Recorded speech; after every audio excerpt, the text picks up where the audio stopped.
Familie, goeiemôre. Dis Dinsdag. Dankie dat jy vanoggend saam met ons inskakel. As jy nog nie subscribe het op hierdie YouTube kanaal nie, vra ek jou vandag, doen dit vanoggend. Druk op die subscribe button sodat jy niks mis wat Beleef uitsit nie. Maar familie, hierdie week gesels ons oor aanskou, die seun van God. Waar ons gaan kyk na die waarde om ons aandag te draai na Jesus en die wonder van sy koms in hierdie Kersfees. Nou ons vers vir vanoggend is Lukas 2 vers 10, wat die volgende sê. Maar die engel het hulle gerus gestel. Moenie bang wees nie. Hy het gesê, ek bring vir julle goeie nuus, wat groot blydskap vir julle almal inhou.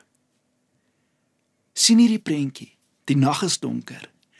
Die herders lê in die veld en dink aan gewone dinge, oor diere, oor die brood wat hulle dalk die volgende oggend gaan eet, die volgende dag se werk met al die skape, en dan breek 'n engel uit die hemel oop en hy sê vir hulle, moenie bang wees nie. Hy gee vir hulle hierdie boodskap wat alles verander.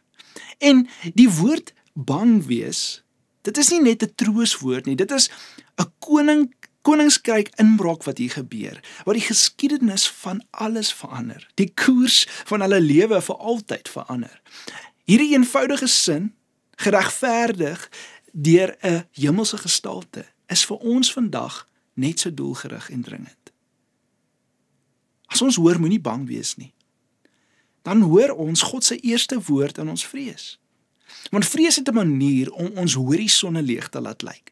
Ons sien net die gevaar, ons ervaar net die verlies, en die eerste woord wat die engel vir hierdie wyse manne sê is, moenie bang wees nie. God begin by ons emosies, nie net by ons tekortkominge nie, of by ons sonde nie. Hy kom na die plek waar ons vrees en hy ontmoet ons daarin. Hoe wonderlik is dit nie, die God wat ons dien. En prakties vandag beteken dit, dat God se redding is nie ver van ons nie. Dit is naby aan ons, selfs in ons angs, selfs in ons twyfel. Wanneer die engel sê, ek bring goeie nuus, dis die nuus wat alles vir altyd verander. En die woorde, goeie nuus, verwys ook na die evangelie. Dit is iets wat aktief is, dit is iets wat die heeltyd bly gebeur. Dit is nie 'n teorie oor God nie, maar 'n daad van God. En hierdie nuus kondig aan, dat God self kom om te red. God self kom om ons te genees, God self kom om herstel te bring. Dit verander die manier waarop ons elke dag probleme sien, die teenstand teen ons sien, hoe ons siekte beleef, hoe ons seer ervaar.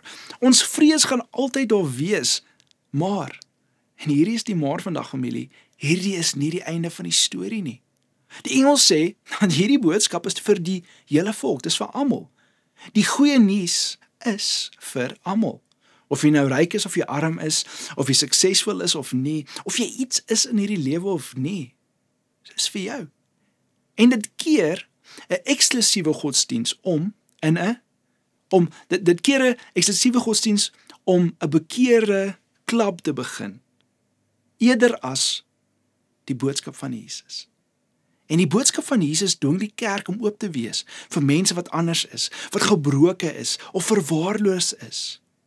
En wat beteken dit vandag vir my en jou? Wel eerstens, as jy tans vrees ervaar, ontvang hierdie Engelse woorde as 'n belofte.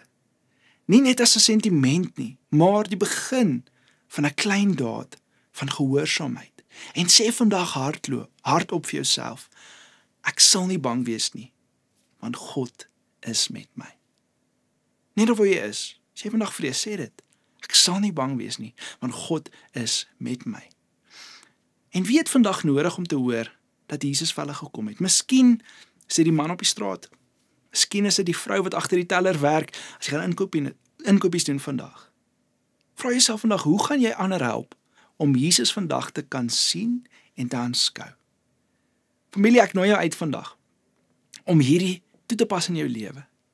Daar's groot waarde om die goeie nuus met mense te deel. Want onthou, hy het gekom vir almal.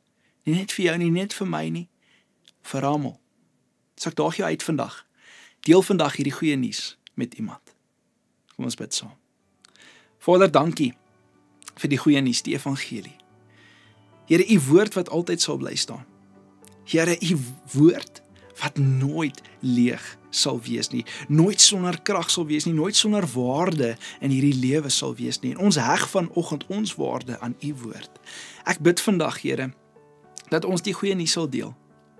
In hierdie Kersseisoen waarin ons nou is, Here, dat ons nie sal huiwer nie, Here, maar dat ons vandag aksie sal neem. Here, want dis wat die evangelie is, dis om aksie te neem, om die goeie nuus met mense te deel. En ek bid vandag dat U ons sal help daarmee. Ons bid dit in U groot en heilige naam. Amen. Familie, mag jy 'n wonderlike dag hê. Deel vandag die goeie nuus met iemand. En ek sien jou môre. Amen.